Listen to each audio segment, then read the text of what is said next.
આજે આપણે એકદમ ક્રિસ્પી દાલ પકોડા બનાવવાના છીએ। આજે આપણે બનાવવાના છીએ દાલ પકોડા। મેં અહીંયા ચણાની દાળને 5 થી 6 કલાક સુધી પલાળીને રાખેલી હતી। મેં આ વાટકી માપ લીધેલું હતું, 2 વાટકી જેટલું ચણાની દાળ લીધી છે।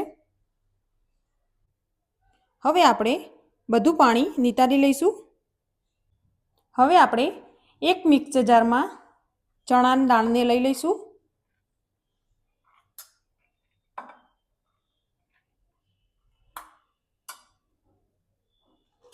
તેને આપણે પીસી લઈશું। આ રીતે આપણે પીસી લેવાનું છે।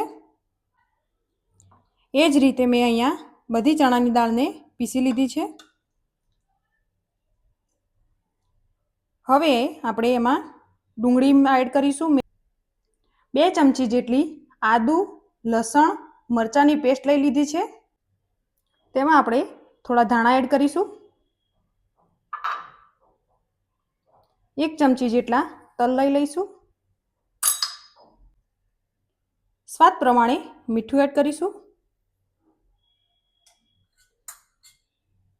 1 નાની ચમચી લાલ મરચું પાવડર,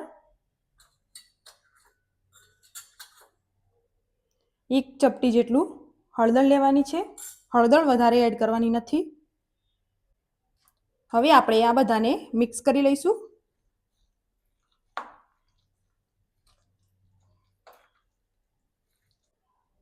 હવે આપણે એમાં અડધી ચમચી જેટલું જીરું એડ કરીશું। હવે આ બધાને આપણે મિક્સ કરી લઈશું।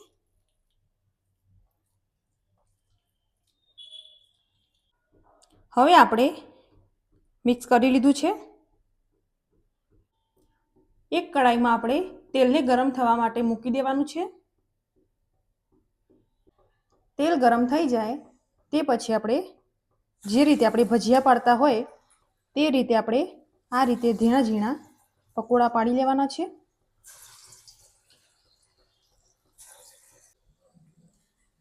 ધીમા ગેસ ઉપર આપણે પકોડાને ચડવા દેવાના છે।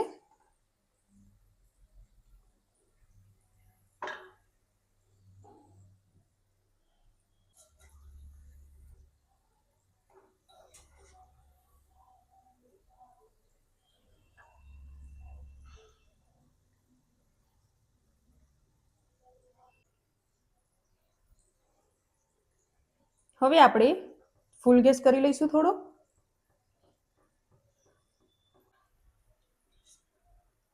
આ રીતે આપણા ગોલ્ડન બ્રાઉન થઈ જાય તે પછી આપણે પકોડાને લઈ લઈશું।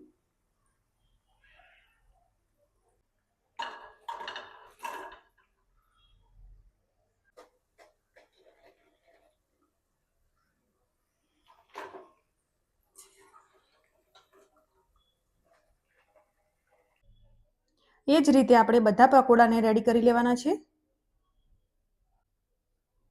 આપણા દાલ પકોડા રેડી થઈ ગયા છે।